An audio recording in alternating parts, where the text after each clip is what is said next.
حجاج بن یوسف ظالم تھا، ظلم کرتا تھا، زیادتی کرتا تھا۔ حضرت سعید بن جبیر ایک تابعی بزرگ تھے، اتنے بڑے بزرگ تھے کہ ساری رات نماز پڑھتے تھے، سارا سال روزہ رکھتے تھے۔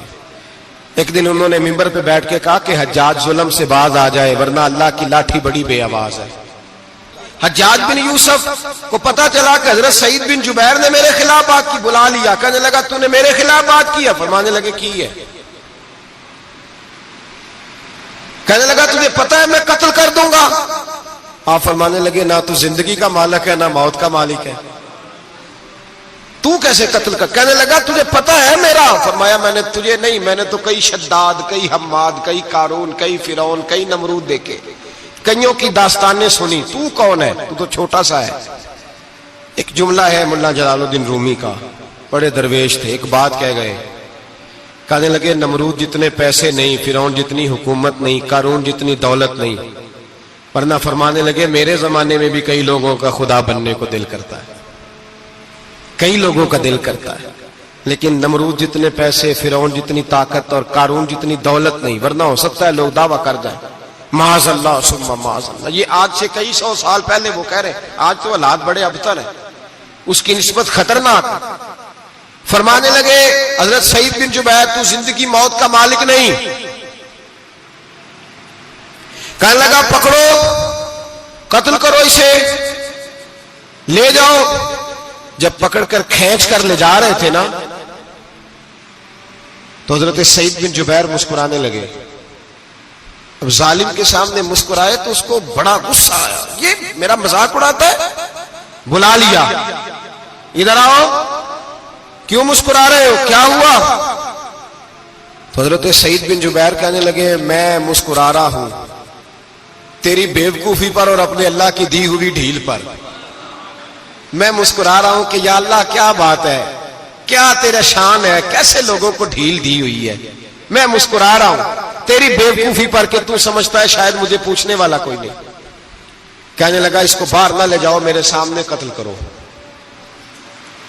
ٹھیک ہے جی، قتل کرنے لگے تو حضرت سعید بن جبیر نے منہ کعبے کی جانب کر لیا، انی وجہت وجہی للذی فطر السماوات والارض حنیفا وما انا من المشرکین۔ جب آپ نے یہ آیتیں پڑھی نا کہ میں نے منہ کر لیا ہے اپنے رب کی جانب، کرو مجھے قتل، کہنے لگا نہیں نہیں، اس کا منہ پھیرو، کعبے کی طرف ہو کے قتل نہ ہو، ہے ظالم پر پاگل ہو گیا ہے۔ حضرت سعید بن جبیر کے حوصلے نے شکست دے دی، ناکام ہو گیا، مخبوط الحواس ہو، کہنے لگا اس کا منہ پھیر دو۔ جب کعبے سے پھیرا تو آپ فرمانے لگے للہ المشرق والمغرب فانما تولى فثم وجه اللہ۔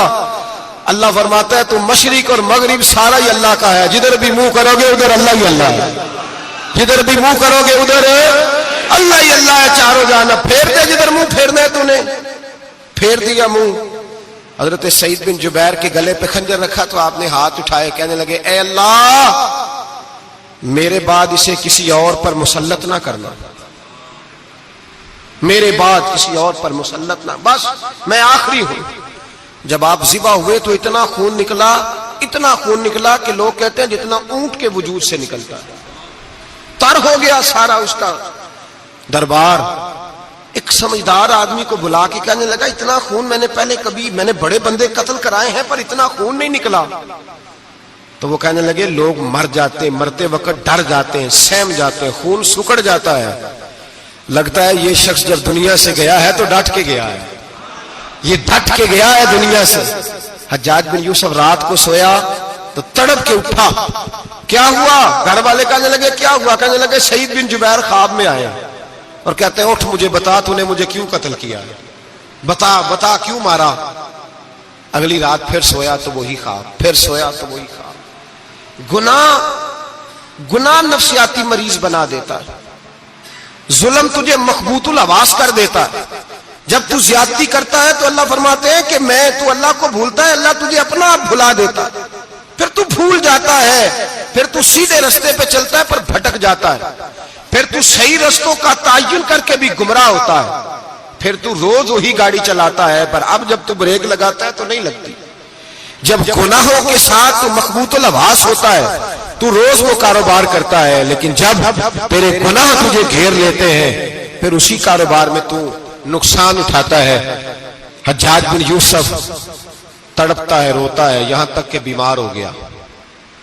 پیٹ میں درد ہوتی ہے، پتہ نہیں کیا ہوا، تکلیف ہوتی ہے، پتہ نہیں. سارے حکیم، طبیب، ڈاکٹر، کوئی نہ سمجھ سکا کہ بیماری کیا ہے. جو بیماریاں خدائی ہوتی ہیں ان کا لوگوں کو پتا، جو آزمائشیں رب کی جانب سے ہوتی ہیں وہ ڈاکٹروں کے ہتھے نہیں چڑھتی. جو تکلیفیں اللہ دیتا ہے ان کا حکیم طبیب علاج نہیں کر پاتے، مشکل. اور شفا اسی وقت ہوتی ہے جب اللہ دینا چاہے، اور جب رب ہی دینا نہ چاہے تو بڑے بڑے ڈاکٹر کہتے ہیں کہ ہمارے بس کی بات نہیں رہی. بغداد سے حکیم آئے، پیٹ دیکھا، کہنے لگے نہ تیرے معدے میں کوئی دقت ہے، نہ تیرے جگر میں، نہ کسی اور جگہ، ماجرا کیا ہے؟ ایک آخری علاج ہے، آخری. وہ کیا؟ گوشت کا چھوٹا سا ٹکڑا دھاگے کے ساتھ باندھ کے منہ میں ڈالا، اور پھر ایک باریک سا تنکا لے کے اس کو اندر ڈالنے لگے گلے میں. وہ گوشت کا ٹکڑا جب حلق کے اندر اتر گیا، اس حکیم نے واپس کھینچا تو کیسے ایسی بدبو آئی جیسی کبھی سونگی نہ تھی. جانور، کیڑے مکوڑے لگے ہوئے باہر نکلے، اور جب دیکھا تو جتنے محل میں لوگ بیٹھے تھے چلاتے ہوئے نکل گئے کہ یہ کیا مصیبتیں ہیں. حکیم بھی اٹھ کے دوڑنے لگا. کہا تجھے کیا ہوا؟ کہنے لگے حجاج تیری بیماری زمینی نہیں، تیری مصیبت زمینی نہیں. کہا میری مرض تک تم کیوں نہیں پہنچ پا رہے؟ تو کہنے لگے لگتا ہے تو بد دعا کا مریض ہے، لگتا ہے تو ظلم کا مریض ہے، تو جبر کا مریض ہے. تڑپتا رہا، سسکتا رہا. ایک وقت وہ بھی آیا کہ گھر والوں نے کمرے میں بند کر کے تالا لگا دیا، دیوار سے ٹکرے مارتا. او بھائی، جو گناہوں کے بیمار ہوتے ہیں انہیں شفا نہیں ہوتی، جو ظلم، جبر، بربریت کے بیمار ہوتے ہیں انہیں سکون قلبی میسر نہیں آتا. دوائیاں ان بیماریوں کی بنی ہوئی ہیں جو بیماریاں زمینی ہیں، جو بیماریاں خوراک کی بد پرہیزی سے ہوتی ہیں، جو گناہوں کی بد پرہیزی سے ہوتی ہیں. ان کی بیماریاں، ان کی شفا توبہ ہے، ان کی شفا رجوع اللہ ہے، ان کی توبہ اللہ سے معافی مانگنے سے شفا ہوتی ہے. حجاج جب مرنے لگا تو بلایا، یہ رنگ بھی ذرا ملاحظہ کیجیے گا، 2-4 قریبیوں کو بلایا. پتہ ہوتا ہے نا اپنے کرتوتوں کا آدمی کو، پتہ سارا ہے سردار نوکیتیاں دا، پتہ ہوتا ہے سارا. بلا کے کہنے لگا جب میں مر جاؤں تو مجھے رات کو دفن کرنا. کیوں بھائی، عورت ہے؟ کہنے لگا نہیں، رات کو دفنانا. ٹھیک ہے، رات کو دفنا دیں گے. پھر کہنے لگا جب صبح ہو جائے تو صبح ہونے سے پہلے پہلے میری قبر زمین کے برابر کر دینا، نشان مٹا دینا. کا وجہ تو کلمہ پڑھتا ہے، حضور کا حکم ہے کہ قبر کم از کم ایک بالش، ایک گیٹ اونچی ہونی چاہیے زمین سے کم از کم، تو تیری قبر مٹا دے. وجہ پتہ ہوتا ہے اپنے ظلموں کا. کہنے لگا مجھے پتا ہے لوگ میرے مرنے کے بعد میری قبر بھی نہیں چھوڑیں گے.